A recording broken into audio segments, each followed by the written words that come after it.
senhoras, senhores, queridas irmãs, queridos irmãos espíritas, jovens, caras amigas e amigos que nos acompanham através da TV FEB Canal 3, nossos votos muito cordiais de paz.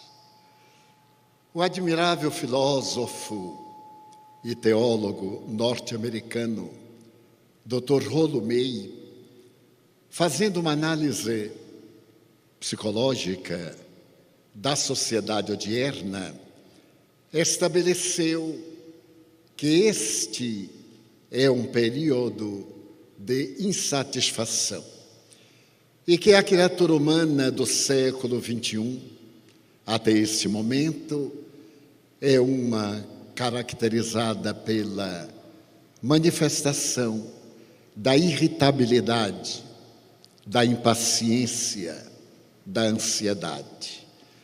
Poderemos estabelecer que estes são dias de ansiedade, mas os atuais psicoterapeutas e estudiosos do comportamento humano estabelecem que este momento é caracterizado por 3 fatores essenciais: o sexismo, o consumismo e o individualismo. Temos buscado na satisfação dos apetites sexuais a solução para a nossa angústia. Temos procurado no consumismo uma situação narcisista, mas ao mesmo tempo padecemos de um individualismo que é o resultado da ausência da segurança do amor. Se examinarmos as conquistas da ciência e da tecnologia, deslumbramos-nos com aquilo que foi logrado até hoje, a interpretação de grandes enigmas do macro e do microscópio. No entanto, não fomos capazes de equacionar as nossas dificuldades e desafios existenciais.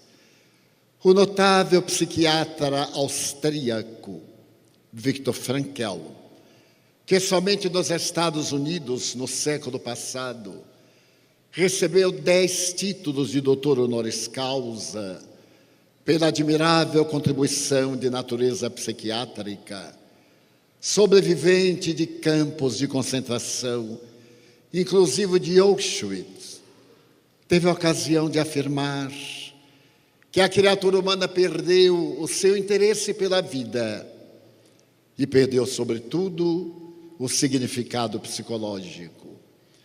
Faz aproximadamente 280 anos que na Inglaterra o admirável filósofo Thomas Hardy escreveu que o homem da sua época havia perdido o endereço de Deus. Poderíamos hoje dizer, parafraseando, que a criatura moderna perdeu o endereço de si mesma.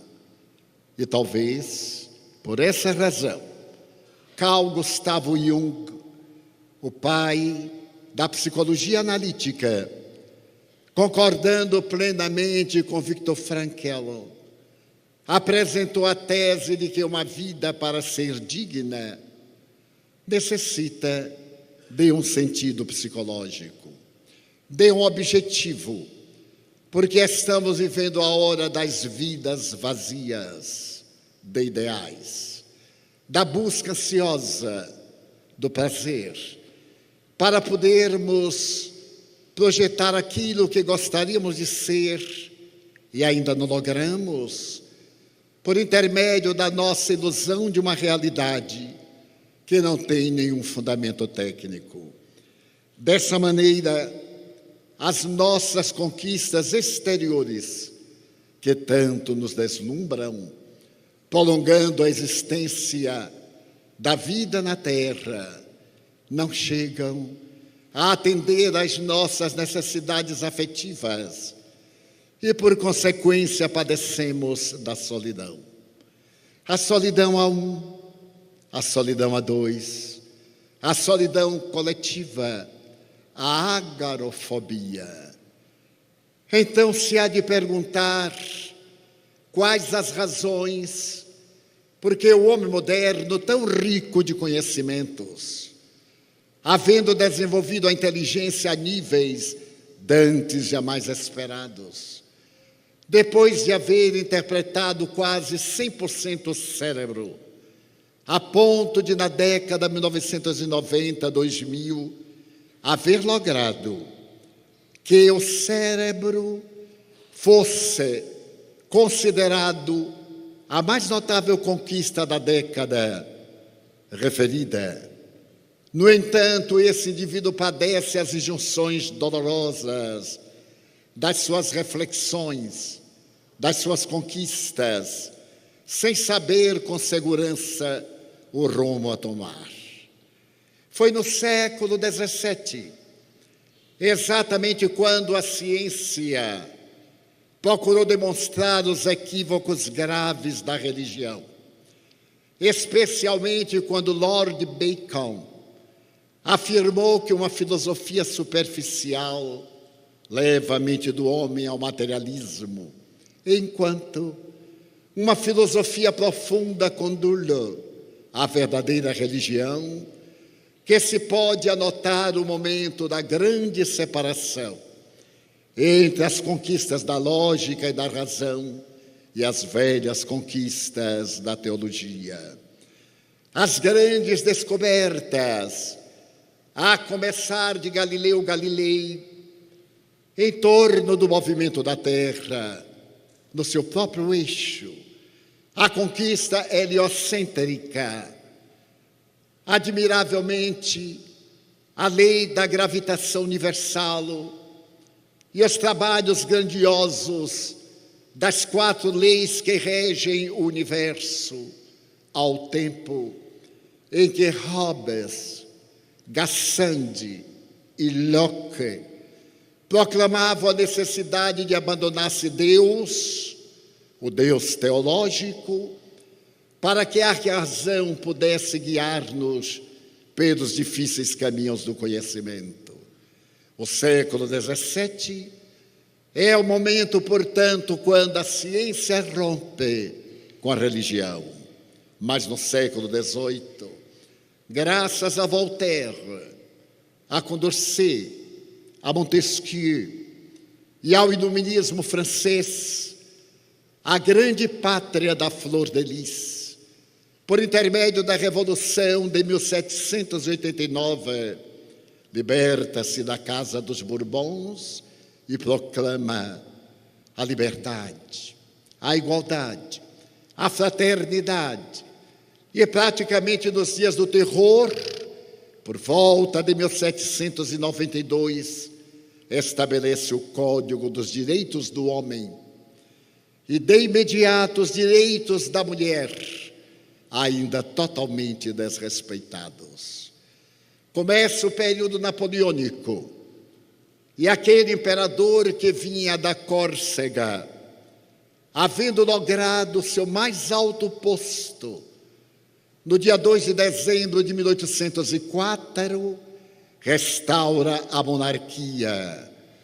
Deseja que a sua coroação em Notre-Dame seja semelhante à de Carlos V, considerado a personalidade mais notável do Império Romano, católico alemão, que governa o século XVI.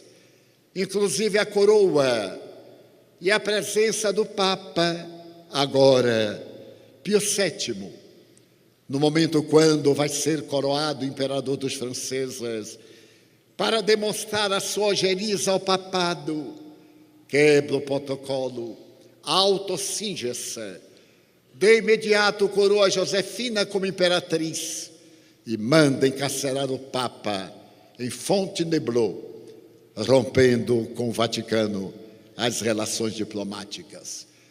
É o momento glorioso do curso que vai conquistando a Europa até os dolorosos dias em que perde sucessivas batalhas, entre as quais Waterloo, e parte para o exílio.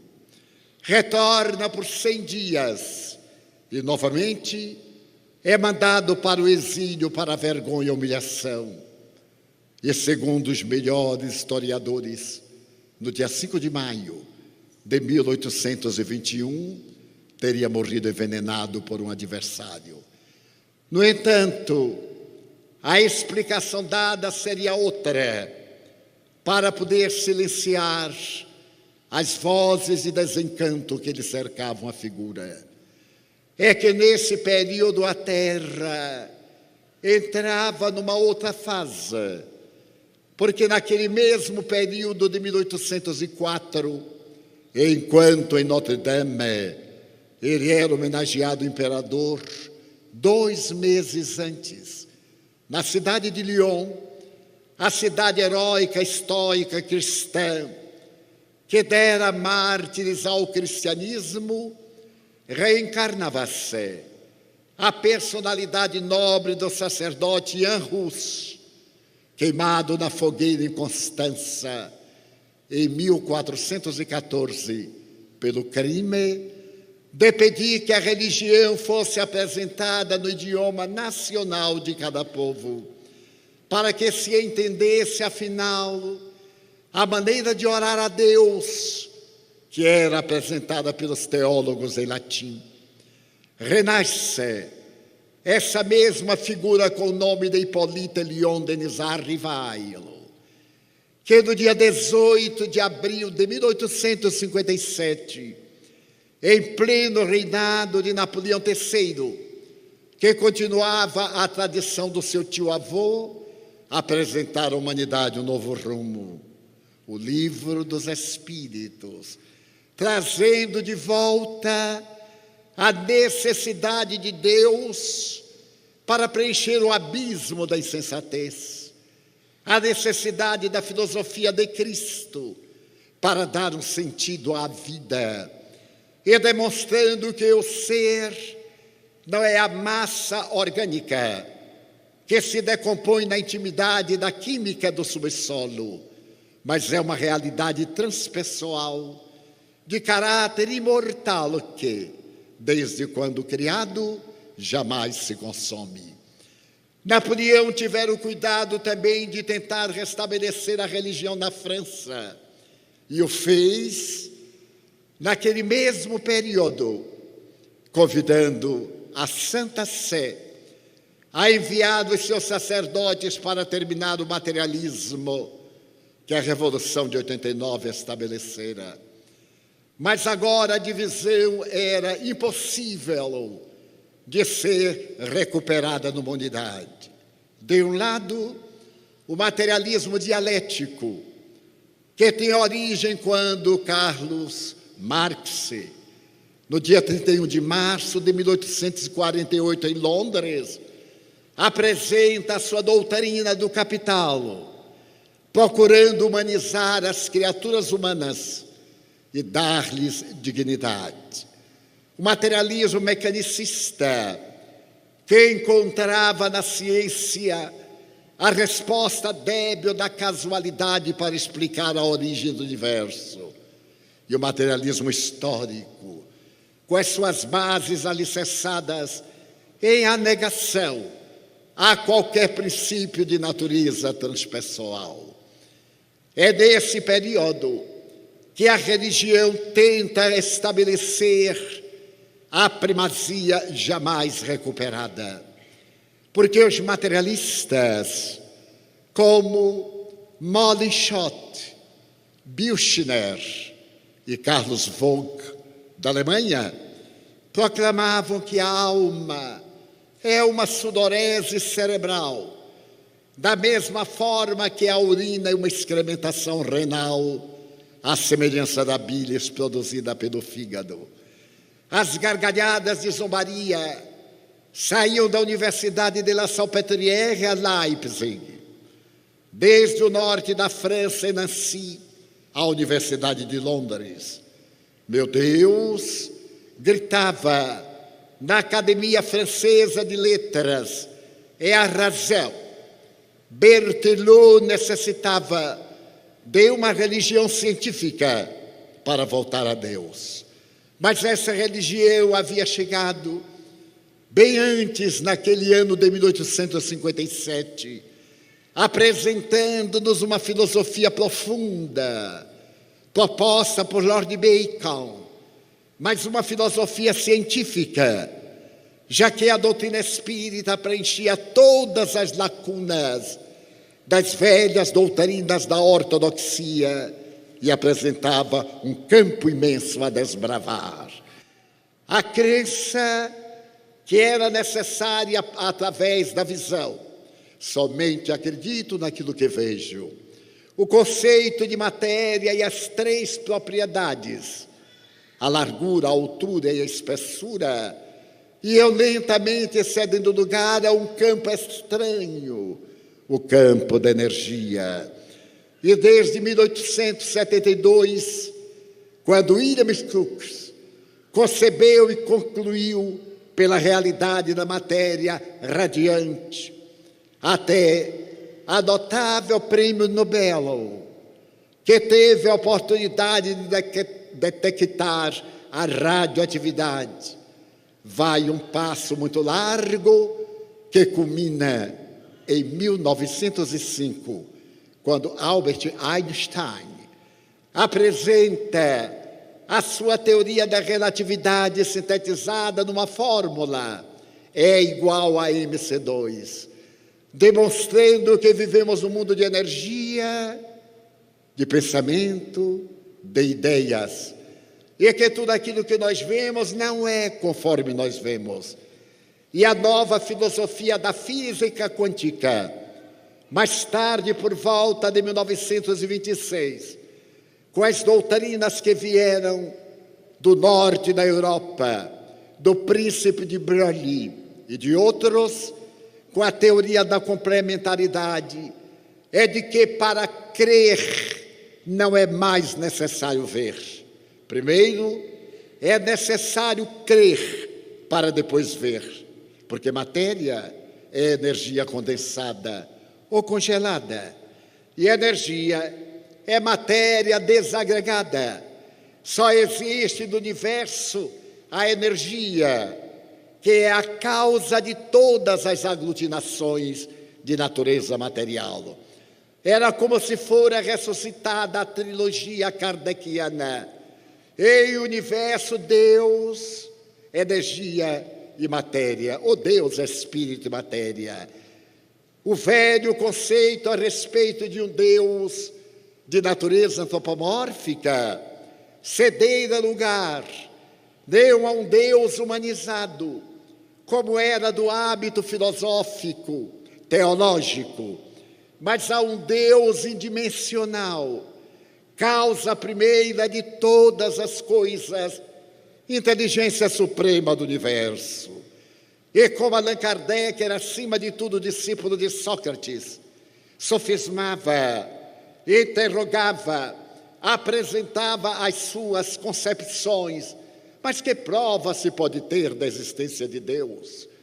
E os espíritos redarguiram: em o axioma que aplicais às vossas ciências, todo efeito provém de uma causa, logo, aquilo que não foi feito pelo homem, por Deus foi feito.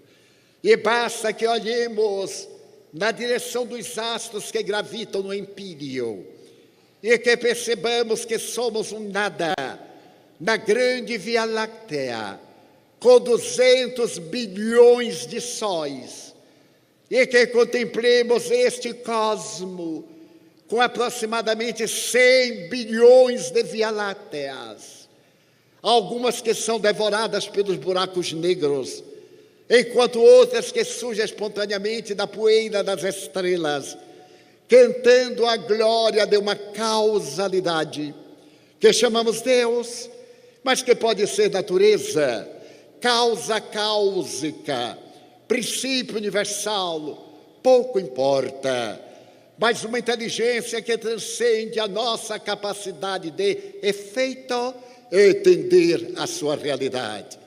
à semelhança de um conteúdo no contentor. Como saber se é de dentro que se passa por fora?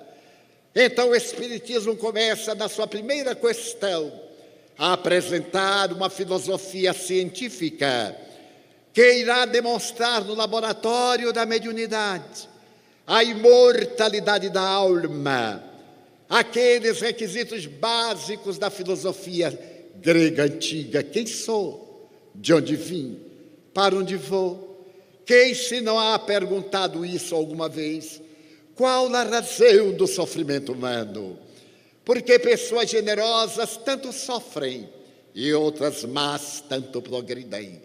Porque alguns nascem berço de ouro e outros nas palhas miseráveis da estrebaria, onde a razão para entender-se a degenerescência desde o nascimento, os casos teratológicos e as grandes dificuldades humanas que nos separam dentro dos níveis de consciência, embora todos sejamos portadores de qualquer expressão de consciência. O Espiritismo veio com a sua carga de informações filosóficas, com as bases científicas da investigação e com a sua proposta ético-moral, de consequência religiosa, restaurar a doutrina da personagem mais notável que jamais viveu na Terra, Jesus Cristo, dizendo que há no universo uma força ciclópica que a tudo explica, que é o amor, e é de levar-nos às lágrimas de emoção quando lemos na atualidade que Albert Einstein escreveu aproximadamente 15.000 cartas à sua filha, a filha do primeiro matrimônio com uma física quântica, de quem ele se divorciou, filha que entrou no anonimato literário histórico. Ninguém sabia praticamente da sua existência, porque nem o pai, nem a mãe jamais revelaram a presença de Líser. E de repente ela faz um legado extraordinário ao Museu de Jerusalém, as cartas recebidas de seu pai durante toda a existência. E entre essas, somente publicáveis depois de 30 anos da sua morte, saiu no ano passado mais ou menos nas seguintes palavras: eu sei, escreveu o pai e o mais notável cientista do século XX, se não dos séculos anteriores, que não fui um bom pai, que tampouco fui um bom marido. E quando eu apresentei a minha teoria em 1905, que era um rascunho, os meus colegas tentaram levar-me ao ridículo. Ninguém podia conceber essa relatividade.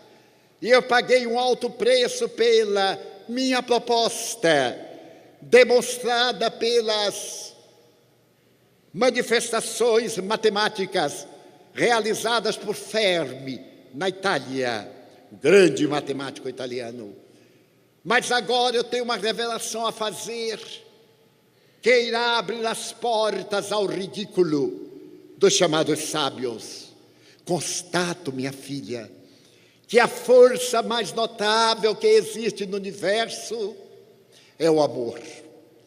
E a humanidade do presente necessita de uma bomba, porém uma bomba de amor para encontrar o seu rumo, para encontrar a felicidade. Naquela época, ao século XVII, entre as personalidades que negavam Deus, o notável matemático Blaise Pascal, gênio precoce, aos 4 anos de idade, sem livros nem mestre, na parede do seu quarto, ele resolveu até a 32ª proposição de Euclides, cálculo matemático que ninguém conseguiu estabelecer na história. Esse homem que se tornará o pai da matemática contemporânea, e que era um gênio e era religioso, deixa um livro fantástico, que são os pensamentos. E entre os seus pensamentos, um deles exara: a humanidade está numa grande encruzilhada. Neste momento, a humanidade descobre le prix de géométrie, o espírito da matemática, a lógica, a razão, o discernimento. Mas é necessário não olvidar do espírito da gentileza, esse espírito da bondade, para poder concluir le prix de cœur, o espírito do coração.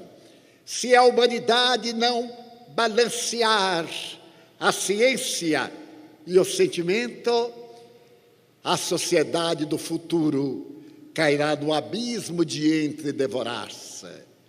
Profecia, porque agora que nós temos e optamos pela manifestação da lógica, da razão, apenas da ciência, como resultado, basta que recordemos que depois da Segunda Guerra Mundial, que pareceria ser a última guerra, a humanidade já celebrou aproximadamente 160 guerras, nas quais foram assassinados 7 milhões de soldados e 30 milhões de civis.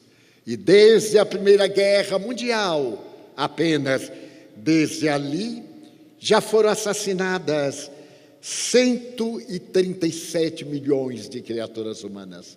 Optamos por entre devorarmos-nos, quando poderíamos unir le prix de finesse, o espírito de gentileza, a le prix de géométrie, ao espírito da razão.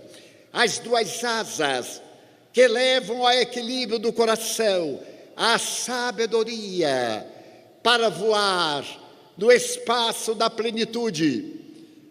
E então estamos diante do caos, vivemos a hora amarga da indiferença, temos medo de morrer, medo da miséria, do desemprego, medo do ódio, da doença. E aí estão as pandemias, a tragédia do Aedes aegypti, ameaçando-nos de extinção da vida humana no planeta terrestre. E o nosso combate, que antes e ainda é um contra o outro, agora se volta para o reles mosquito, que pode conduzir o nosso corpo à tumba. Depois que os grandes cientistas, desde no passado 864, quando o notável antropólogo francês asseverou que nós falávamos da terceira circunvolução frontal da esquerda. Este homem, a quem nós devemos o centro da palavra, teve a coragem de apresentar no Jornal de Antropologia essa conquista, depois que dissecou o cérebro do psicopata de nome Tan, Monsieur Liborne, e percebeu que o cérebro era a fonte da vida. Esse jovem que oferece 100 mil libras ou francos de ouro a quem o desmentisse. Broca. Hoje dizemos que o centro de Broca é o responsável pela nossa comunicação verbal. Podemos pensar, as cordas vocais podem estar perfeitas e o aparelho fônico, mas o tumor que havia nesta região impediu daquele homem falar durante 21 anos, até que Broca pôde dissecar do cérebro, depois da morte, encontrar o centro da palavra. A ciência que, através de Lista, de Koch e de tantos cientistas, penetrou na intimidade da vida, na fauna microbiana, e pôde interpretar o milagre dos vírus, e encontrar casualmente por Fleming a primeira expressão da penicilina, e abrir os horizontes às curas relâmpagos por intermédio dos antibióticos, agora treme nos seus alicerces pela presença de um mosquito malfadado. E a criatura humana rebolca-se nos conflitos internos. A depressão constitui uma pandemia. A Organização Mundial de Saúde assevera que no ano 2025 a causa mortes principal será por causa da depressão. Hoje nós temos o câncer, as neoplasias malignas e temos as problemáticas cardiológicas como fator principal. Mas, continuando nesta marcha, em 2025, o suicídio por causa da depressão, a fuga da busca de uma solução para o vazio existencial, para a melancolia e o desprezo por si mesmo, tomará conta da sociedade caso não estabeleçamos o amor de Einstein, caso não venhamos a trazer o espírito de fineza, de gentileza aos nossos atos. Vamos colocar isto em dois fatos, ao invés de filosofar ou de procurar dados que muitas vezes podem ser-nos confusos. Tudo foi de repente. Durante a Primeira Guerra Mundial, tornou-se célebre, foi considerada pelos militares de então a mais terrível guerra até 1914 e 1918. E diziam que ela seria a última guerra pelos métodos de extinção em massa. Mas houve uma outra guerra que ficou meio apagada dos interesses da história, quando os armenos foram praticamente dizimados pelos turcos, 1915, 1916. 1 milhão de armenos foram eles assassinados cruelmente, desarmados, e nesse período, através da revelação de um notável teólogo polonês, hoje cidadão norte-americano, Brian Zant, vamos ver uma aldeia perdida na Armênia.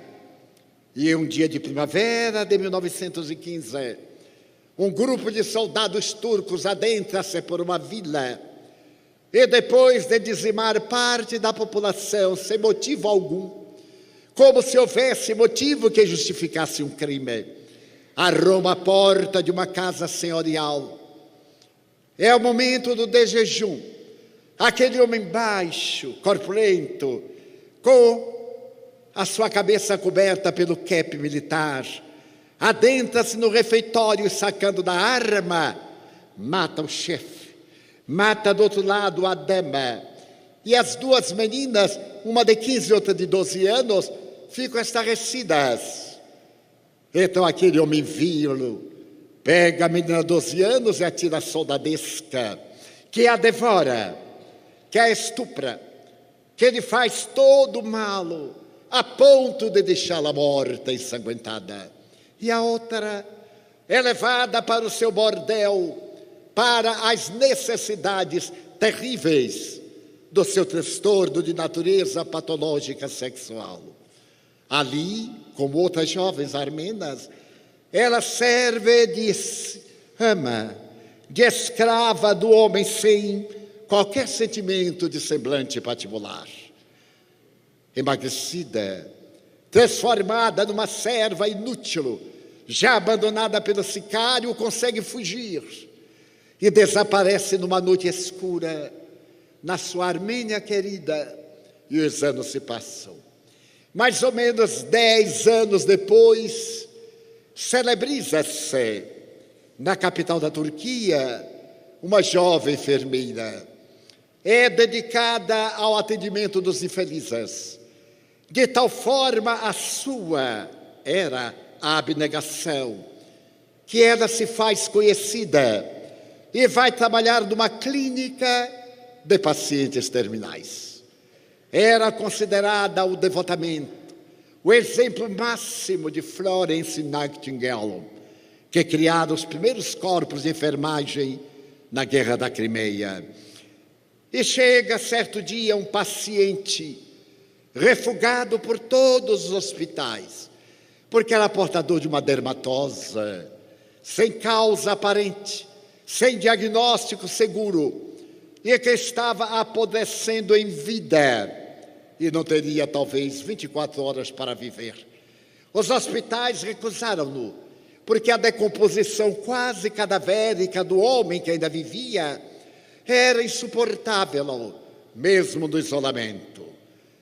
E o diretor da clínica tem compaixão deste ser que está à morte e manda colocá-lo num quarto especial. Mas médicos, paramédicos, auxiliares recusam-se. Ele vai morrer ainda naquelas horas. Melhor deixá-lo morrer em paz ou agonia, do que tentar-se inutilmente restabelecer-lhe a vida.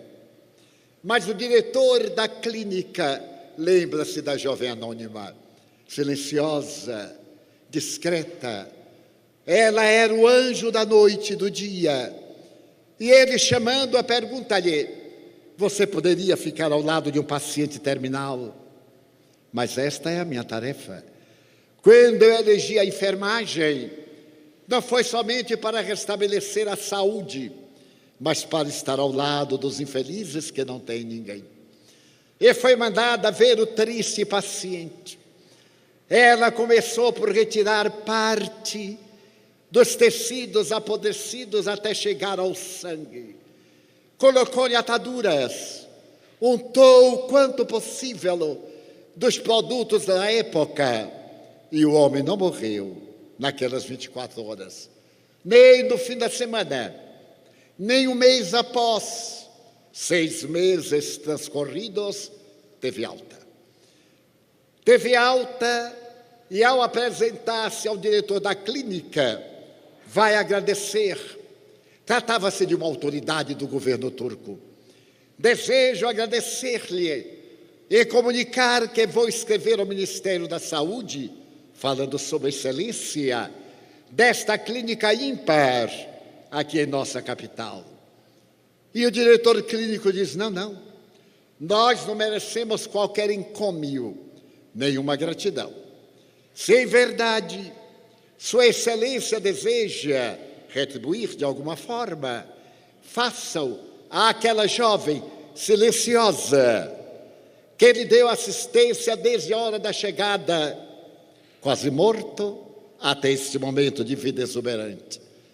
Ele olhou-a e respondeu: sim, é claro que eu vou fazer qualquer coisa por ela.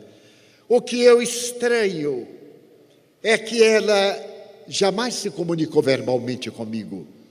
Era monossilábica e me dizia que não sabia conversar. Sempre me dizia que estava ali para atender-me, mas eram quase monossílabos. E com meu temperamento forte, resolvi isolá-la e aceitar-lhe as mãos angélicas que me recuperaram a vida. Dirige-se à jovem, estende-lhe a mão. Quero agradecer a sua vida, dedicada à minha vida. Se não fosse a senhorita, eu teria morrido de maneira dolorosa, em putrefação, antes que a morte se estabelecesse. E ela, excusando-se e agradecendo qualquer gesto de gentileza, disse-lhe: mas apenas eu cumpri com o dever. Eu sou remunerada para servir, sou enfermeira para atender os doentes. Curioso como fala o turco. É turca de nascimento? Não sou. Não sou turca, Excelência. Mas a que nação pertence? A Armênia.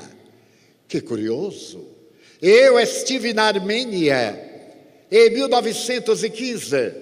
Eu lutei pelo direito dos turcos para expulsar daquele enclave os armenos.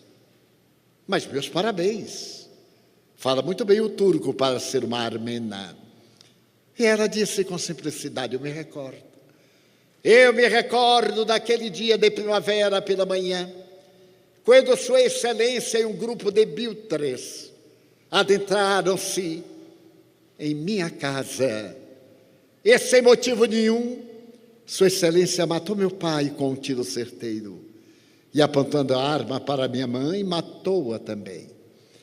E depois pegou minha irmã e atirou aos selvagens que a devoraram, enquanto eu, no estado de espanto e aturdida, fui levada para o seu bordel e maltratada como um cão sarnento, até que fugi, consegui sobreviver, e o ódio que eu tinha de Sua Excelência havia me proposto ao dia encontrá-lo em qualquer lugar, para saciar a minha sede de vingança, para matá-lo lentamente, como Sua Excelência me matou a mim e matou a todos.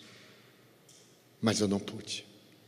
Mas, quando eu cheguei aqui, você me reconheceu? Sim, Excelência. A vítima sempre reconhece o algoz, embora nem sempre o algoz reconheça as suas vítimas. Ao olhá-lo, eu lembrei daquela manhã. E por que não me matou? É muito complicado. Primeiro eu pensei, se eu o matar, eu serei igual a ele, e pior do que ele, porque ele não se lembra de mim, mas eu me lembro dele. Seria uma covardia, mas não sou muçulmana, sou cristã. E lembrei-me de um homem de braços abertos numa cruz, que é desprezado, que é escorraçado pelos seus, ainda teve forças para dizer: perdoa-os, meu Pai, eles não sabem o que fazem. Então eu olhei crucificado na doença da decomposição cadavérica, e eu perdoei, mais que perdoei, eu me apiedei de Sua Excelência, e me empenhei em restituir-lhe a vida, em homenagem ao crime hediondo que Sua Excelência fez na nossa casa armena. Está perdoado. E apertou-lhe a mão. Vá em paz, meu irmão. Você perdoaria? É uma pergunta que eu deixo na consciência de cada um. Porque eu conheci Jesus. Porque nós acreditamos que perdoar é esquecer. Perdoar é conivir com o crime. Perdoar é dar razão. Não. Psicologicamente, perdoar é não devolver o mal com que fomos agraciados. Esquecer não é um problema do sentimento, é da memória. E nós muitas vezes queremos esquecer de muitos fatos e não conseguimos. Queremos lembrar de outros tantos e não conseguimos. Então é necessário que nós, para encontrarmos a plenitude e o objetivo da vida, perdoemos. E deixemos que o tempo diminua a intensidade da memória.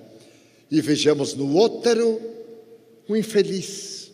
Porque somente quem é infeliz, quem tem uma vida vazia, é que agride, é que ataca. Todo perseguidor é um covarde. Todo aquele que comete crime hediondo é um psicopata. Está demonstrado pela psicologia que todo aquele que nos cria embaraços é alguém que se odeia. E então ele projeta a sombra junguiana sobre nós e mata-o, matando-nos. Persegue-se, perseguindo-nos. Faz-nos o mal que ele não tem coragem de fazer-se a si mesmo. É uma transferência psicológica, e depois vai ruído pela culpa, e a sua vida perde o sentido existencial. Mas será que todos agem assim? James Hollis é considerado hoje o maior psicoterapeuta dos Estados Unidos. Ele tem 80 anos e escreveu obras memoráveis. Entre as suas obras, uma delas se destaca com o nome de O Pântano da Mente. Ele faz um estudo da sombra desse lado negativo que temos, essa herança antropossócio-psicológica da nossa sobrevivência. Nós agredimos com medo de ser agredidos.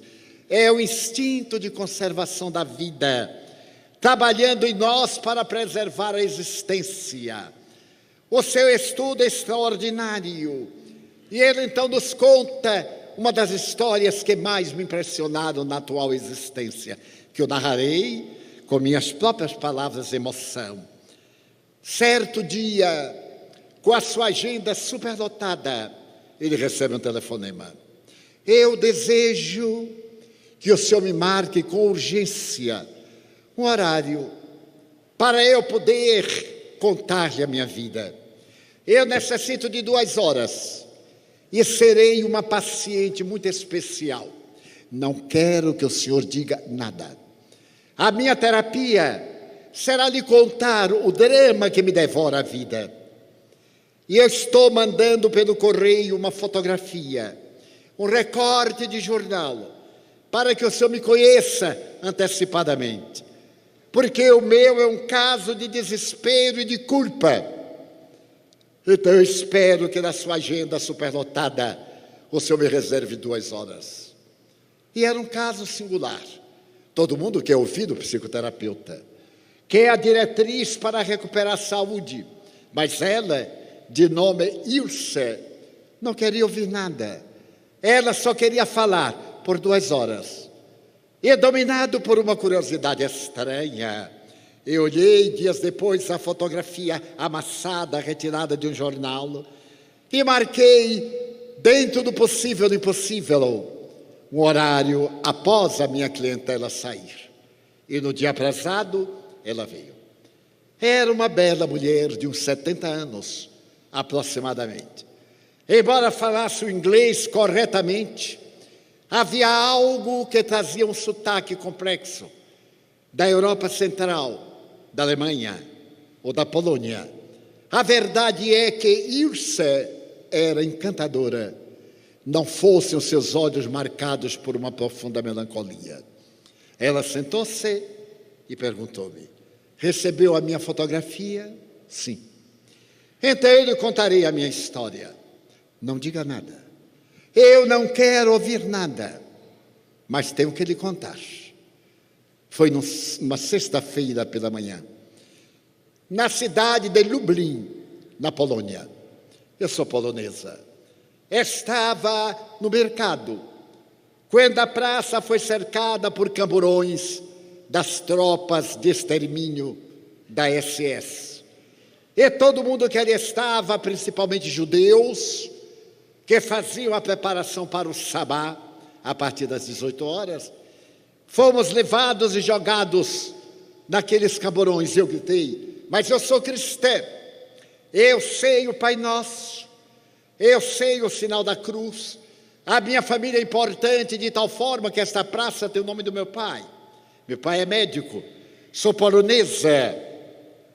E o soldado me disse: todos são poloneses nesta hora, cristãos. Vocês se preparam para negar a raça. E deu-me uma bofetada: judia imunda. Eu não sou judia. É somente perguntar, eu tenho aqui os documentos. E ele deu-me outra bofetada: judia imunda.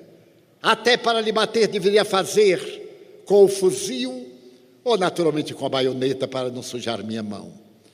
E eu fiquei apavorada, porque ele me pegou e me jogou naquele camburão e fechou a porta. A minha família não sabia, eu era jovem, estava com 20 anos apenas, ia fazer compras e desapareci na noite terrível. Aqueles camburões nos jogaram em um vagão de gado que saiu da estação ferroviária, varou o dia, a noite, outro dia, até Majdanek, um campo de concentração, de extermínio. Nós não sabíamos cá fora o que se passava lá dentro. 2 filas imensas se fizeram. Uma delas, idosos, doentes, crianças, para entrarem no lado direito nas câmaras de gás. E depois, nos fornos crematórios, eu fui colocada ao lado para ser examinada pelo sicário, que estava lá na frente com uma batuta.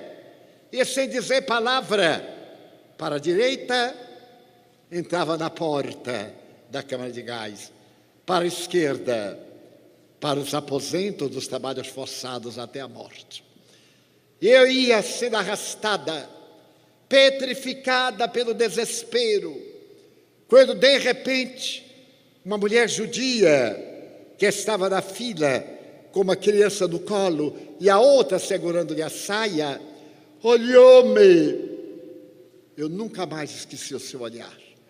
Ela não podia falar, porque receberia a baioneta no seu corpo. E então ela esperou em que um dos soldados distraiu-se, virou para mim, abraçou o filhinho como quem apontava, pedia socorro para os 2 filhos, já que eu estava na fila dos trabalhos forçados. Eu fiquei apavorada, porque se eu pegasse aquela criança e algum deles visse, jogava-me, e eu ia diretamente para a Câmara de Gás. Quando nós íamos entrando na Câmara de Gás, ela jogou o filho e eu empurrei, afastei-me e sobrevivi. Eu sobrevivi. Eu fui para aquele antro, mas eu estava viva. Tinha somente 20 anos, mas o olhar dela não desapareceu de mim. Quando ela entrou com quase 200 e a porta foi fechada, e ouvíamos os gritos e o silêncio terminal alguns minutos depois. Quando os russos nos libertaram, no mês de março de 45, era 42, eu fui sempre sobrevivendo, porque eu tinha que sobreviver para salvar-me e declarar o que eram aqueles monstros. E eles falaram em 6 idiomas que nós estávamos livres. Eu mal podia acreditar. Era um farrapo, pele e ossos, desencanto e amargura. Fui jogada num campo de refugiados. Havia paz. A Polônia estava destruída. Varsóvia não tinha uma parede de pé. E então eu fiquei ali. Mas nenhuma pessoa da minha família sobreviveu ao gueto de Varsóvia. Todos foram excruciados, menos aqueles que conseguiram viajar aos Estados Unidos. E eu consegui, com o serviço de imigração, o endereço de alguém em Chicago. Escrevi, e os meus familiares últimos convidaram-me para ir morar na América. E eu viajei à América, ao país que me recebeu de braços abertos. Fui aprender a língua inglesa, fui fazer universidade, biblioteconomia. Trabalhava numa biblioteca e esqueci completamente. Aquele olhar saiu da minha memória e a vida na América dava-me oportunidade de respirar. Foi então que há 1 ano eu desci ao porão da biblioteca, levada por uma força estranha. E então eu vi a coleção de jornais, toda encadernada, e fui olhando 1942, que é curioso, o ano que eu fui a Majdanek, ao campo de concentração. Puxei o volume imenso e abri-o casualmente. Havia uma fotografia, eu olhei, alguém me fotografou no justo momento em que eu empurrei a criança. Os alemães eram muito metódicos. Eles realizavam tudo com absoluta metodologia, com critério, com estatística. E aquele fotógrafo pegou-me a mim, a minha expressão de pavor, a criança chorando, e tudo voltou. Tudo aquilo que estava enterrado na mente, no inconsciente profundo, voltou. E os olhos dela voltaram a perseguir-me. Eu então me tornei judia, fui estudar a sua religião, mas não pude continuar judia. Então eu me tornei católica, mas não podia. Agora eu não sei se acredito em Deus. O que eu sei é que na tradição judaica há uma frase que diz: se tu te confessares a 14 pessoas justas, os teus crimes serão perdoados e tu gozarás do reino dos céus. Então eu venho me confessar ao Senhor, que é um homem justo. Mas, como você sabe, eu sei que o Senhor é um homem justo, é um psicoterapeuta. O Senhor mantém o segredo dos seus pacientes. Então agora que eu acabo de lhe confessar a minha culpa, e carrego sobre minhas costas aquelas 3 vidas, eu vou peregrinar até o dia que eu me liberte. Se quiser ficar com a fotografia que eu arranquei do jornal, pode ficar como lembrança. Eu disse: Ilse, não quero conselhos, não quero nada, eu quero carregar a culpa, eu tenho que ir, eu não posso me perdoar. Levantou-se e eu lhe disse: Ilse, pegue o dinheiro que você pagou da consulta na saída, porque eu não fiz nada com você. Ela olhou e deu um riso melancólico. Só faltam 13 pessoas justas. E Ilse desapareceu com a sua culpa. Que falta faz Jesus ao coração das criaturas humanas? Temos o dever de nos perdoarmos, de tolerarmos as nossas falências humanas. Temos o direito de nos reabilitarmos e deveríamos compreender que todos erramos. E todos devemos nos dar chance a si mesmo, porque o Evangelho diz: amar a Deus acima de todas as coisas e ao próximo como a si mesmo. Para que eu ame ao próximo, eu tenho que me amar a mim próprio, porque somente me amando é que eu terei interesse em amar o meu próximo. Então eu também necessito do alto perdão, que me dá saúde moral, emocional, que me restabelecerá a alegria de viver, como vem do mais além. Aqueles que perderam a reencarnação na frivolidade, nas distrações, nos crimes banais e nos crimes hediondos, eles voltam do além-túmulo para nos rogarem perdão ou para nos perseguirem, porque nós somos responsáveis pela sua desdita. Quanto falamos em demônios, em obsessores, em espíritos cruéis. Eles não eram, tornaram-se. A nossa traição, que eles não souberam suportar, deles fez um ser abjeto e perverso. A nossa indignidade perante alguém que confia em nós, o nosso sentimento de indiferença ante a dor, o nosso egocentrismo, o nosso individualismo, o nosso consumismo, o nosso sexismo. Achamos que o sexo é um estômago e que é necessário nutri-lo até a exaustão.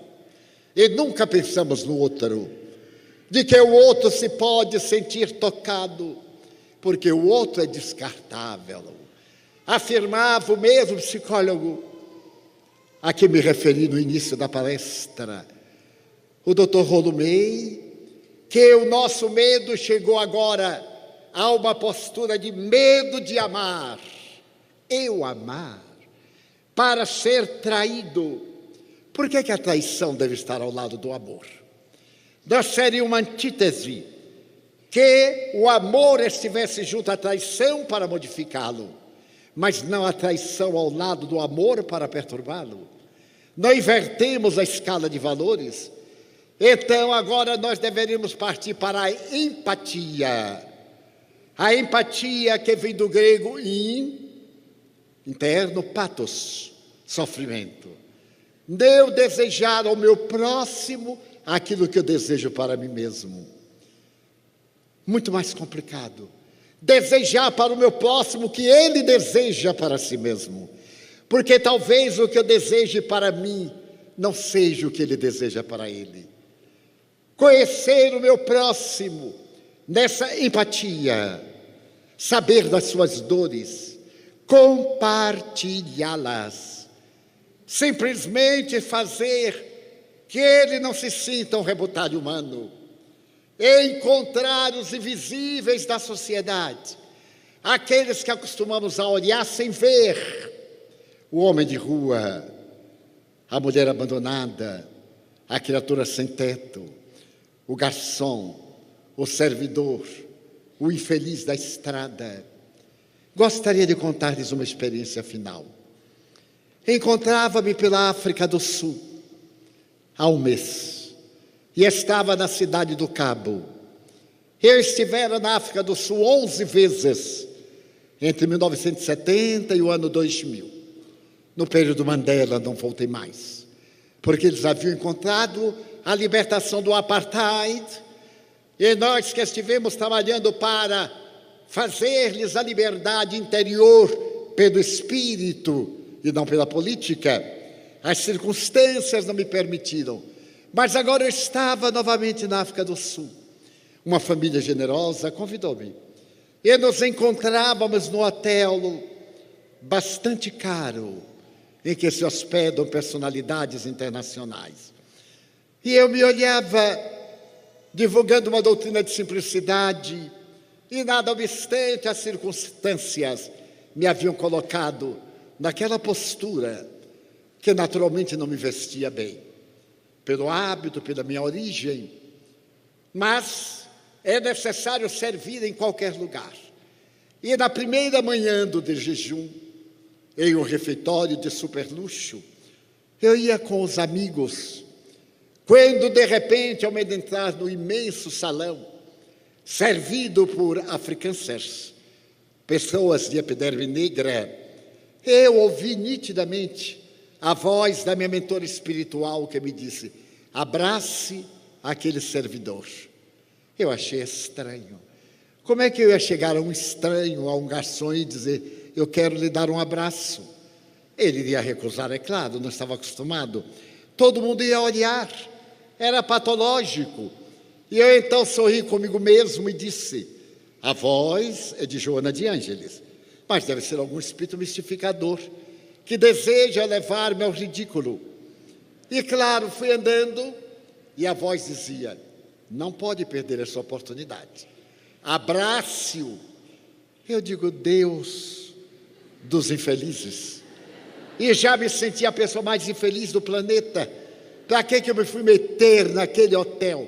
Se eu estivesse no hotel do mercado, aí não tinha problema, pedia um PF, um prato feito, atendia o estômago por uma semana, estava tudo livre.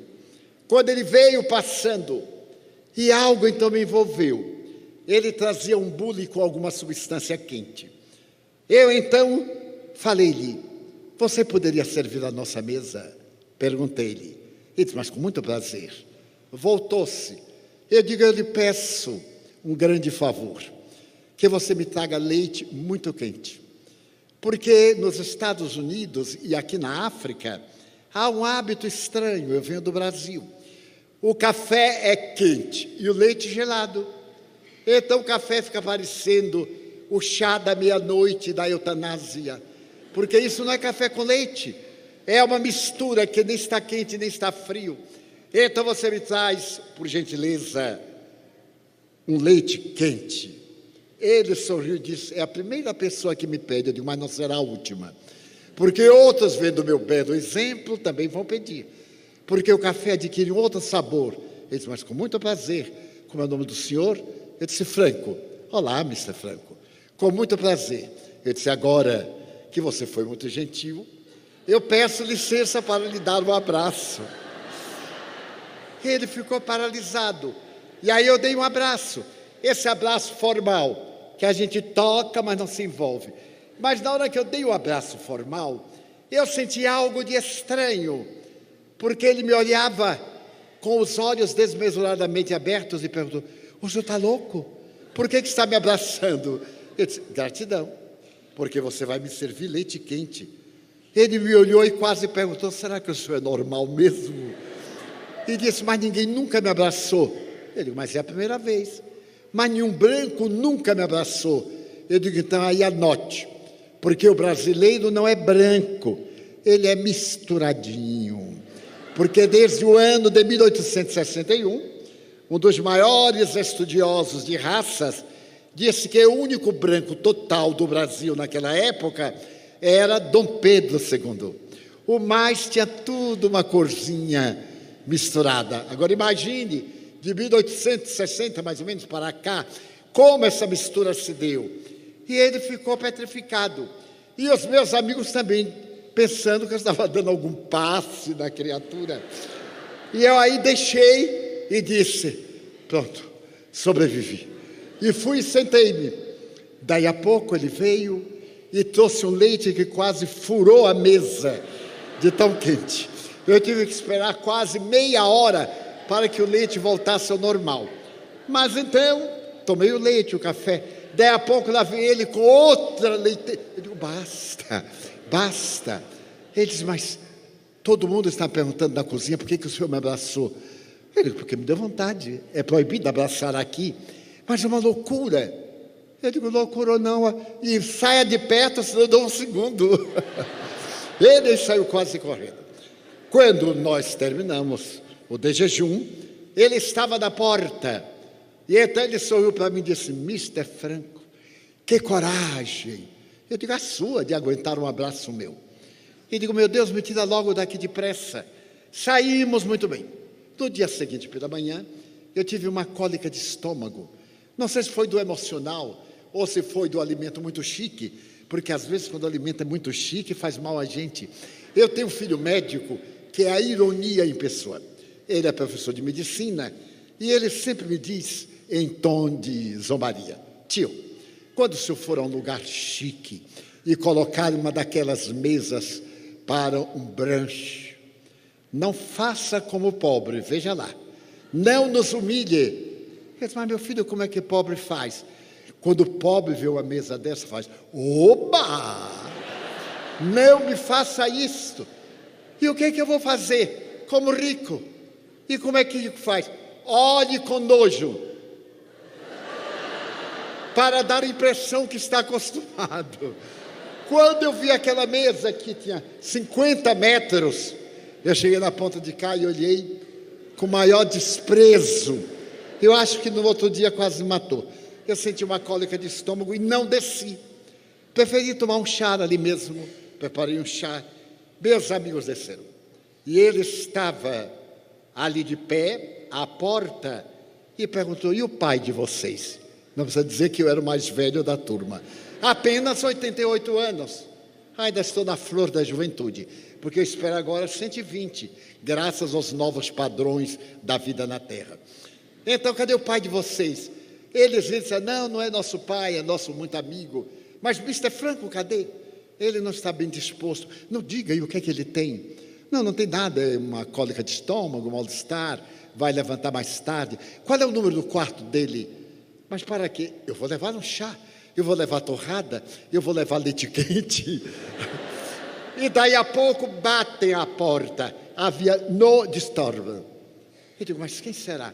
Quando eu abri, ele estava com um carrinho que tinha tudo de dieta para quem está para morrer. Eu olhei aquelas bolachas, era quase bolacha Maria. Eu dizia: não, aqui para eu tomar uma bolacha tem que ser uma bolacha inglesa, mas bolacha Maria também lá na Bahia tem. Mas eu digo: mas o que é isso? Não pode adoecer, Mr. Franco. Ele trouxe um chá de erva cidreira. Eu disse: mas vim para o hotel 17 estrelas tomar chá de erva cidreira. É humilhação. Eu digo: meu filho, não tem um chá inglês? Não, que o senhor quiser. Eu digo: bom, eu vou tomar o de cidreira mesmo, porque era o santo remédio que minha mãe me aplicava. Muito bem, ele empurrou aquela complicação, aquela mesa, aqueles guardanapos, tanta faca, tanta colher, tanto copo, tanto prato, que eu não sabia se era para comer ou para decorar. Eu disse, mas por que está fazendo isso? O abraço, Mr. Franco. Foi o abraço que o senhor me deu. O senhor aceite a minha homenagem. Eu disse, pois não. Vou aceitar, mas vou lhe abraçar de novo. Ele disse, mas não precisa. Porque o seu abraço, ele disse, mas eu não abracei o senhor, fez muito mal. Nós devemos retribuir as coisas boas. Mas eu fiquei com vergonha. Eu digo, vergonha é não abraçar. Quem já viu disso? Está na hora agora de nós nos abraçarmos, transmitirmos a bioenergia. Abraço fraternal, não abraço sensual. Somos técnicos em abraço sensual. E não damos aquele abraço vigoroso de amigo, de dizer, conte comigo. E eu vou lhe dar antes de tomar o chá. Aí taquei, como diz a gíria, um abraço nele, que o africano ficou, não me abraçou. Aí sentei e disse, vamos conversar um pouco. Você está de licença? Ele disse, quer dizer, é uma licença que não é licença. Eu me dei a licença, corri aqui um pouco, para ver se o senhor estava doente. Muito bem. Descemos, e no quarto dia, eu então disse para ele, olha, nós viajamos hoje à tarde, vamos para Johannesburgo. Ele disse, mas já? Eu digo, olha, foram muitos dias. E um amigo que estava comigo me perguntou, você não vai dar uma gorjeta a ele, Divaldo? Eu digo, olha, gorjeta de espírita, Pai Nosso, é paz, que é a melhor coisa do mundo. E você me perguntar se eu vou dar uma gorjeta, pode contar que eu vou dar assim, uma obra de caridade. Mas como ele é muito rico, ele disse, dê por nós, porque todos ficaram tão amigos dele, gentio, conversavam, nos ensinou palavras africanas. Muito bem. Eu então peguei, me despedi, fui até quase a cozinha, que era proibido, mas eu fui. E disse, olha, eu quero que você fique com esta lembrança. Eu tenho que ir. Aí está agora um papelzinho com meu nome, meu endereço. Você me escreva. O que eu não entender do seu inglês, porque era pior do que o meu filho entende e ele me ajuda. Então ele disse, Mr. Franco, não faça isto. Eu disse, o quê? Não vá embora. Eu nunca recebi o abraço de um branco. Lá em casa, sim. A minha mulher e meus filhos. Mas, Mr. Franco, eu ia me suicidar há 2 dias. Porque eu estou com câncer de próstata. E o médico disse que eu tenho metástase no cérebro e nos ossos. Recomendou imediatamente a cirurgia para tirar a matriz, inutilmente, e fazer quimioterapia. E eu não tenho os recursos. Então, o que os seus amigos mandaram vai me ajudar em algumas quimioterapias. Eles então venha agora para lhe dar um abraço terapêutico. O abraço de Jesus Cristo. Ele tocava e curava. Mas eu vou pedir a Ele que se utilize de mim e retirando as minhas energias, dele vida. Você necessita de vida e abundância. Mas se vier a morte, lembre-se que esse seu amigo de tão longe veio lhe dizer que a morte não existe. A vida é indestrutível. E a minha tarefa na terra é dizer a todos que viveremos depois da morte, é a imortalidade. Por que o Senhor me deu aquele abraço? Porque alguém mandou. Alguém que eu amo muito e que já morreu, me pediu para lhe abraçar. Você há de convir que era um tanto arriscado, era uma coisa sui generis, exótica, um cliente abraçar um servidor de público. Mas agora que eu sou seu irmão, que nos conhecemos, e você me confessou a sua dor, escreva-me. Ele já me fez 5 e-mails, já fez a 3ª quimio, já fez a cirurgia, e está nas mãos de Deus. Então, descobrirmos os irmãos invisíveis, aqueles que nos servem, aqueles que precisam de uma palavra. Porque eu me lembrei de Madre Teresa de Calcutá, Ela caminhava pelo cais, pelas docas de Londres, e viu um homem caído. Ela correu, tocou-lhe o ombro. My brother, my brother. E ele olhou semi-embriagado. Quem é você? Sua irmã Teresa. Qual é a sua religião? É você. O que é que você quer de mim? Vê-lo alegre. Eu sou a sua irmã e venho lhe trazer uma mensagem de alegria. E o abraçou. Desde o dia em que eu tomei conhecimento desse abraço de Madre Teresa, incorporei também uma sua frase: amar, amar até doer. Esta hora de caos, este momento vazio existencial, esta hora de desconfiança, necessita do amor que Jesus Cristo nos veio trazer. E é que a doutrina espírita é esplendente, como o Consolador que Ele prometeu, traz até nós.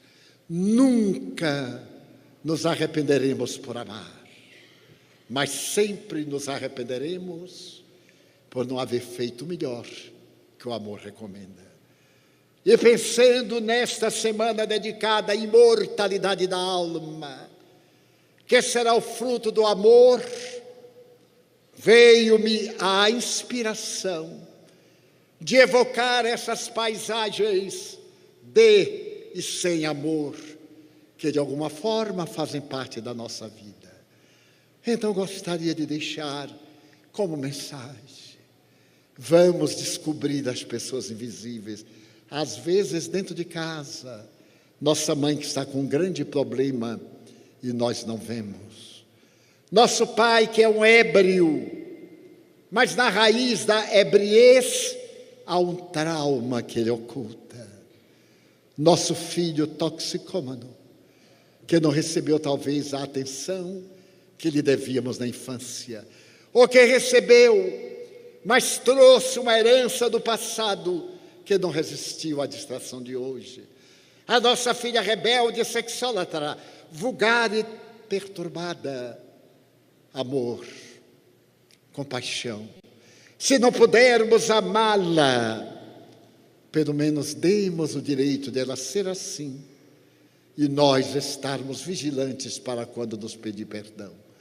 A mensagem espírita não é um rótulo para ostentarmos na testa, é uma proposta ética para vivermos, preenchermos o vazio existencial, colocar Deus no âmago de nós e nos tornarmos elementos vivos, como ensinava Gandhi: o mundo muda se você mudar, porque o mundo somos nós.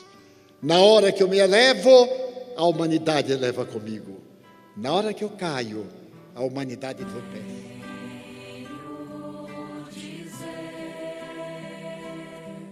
Obrigado, amigo, por ter desvendado o dom de saber.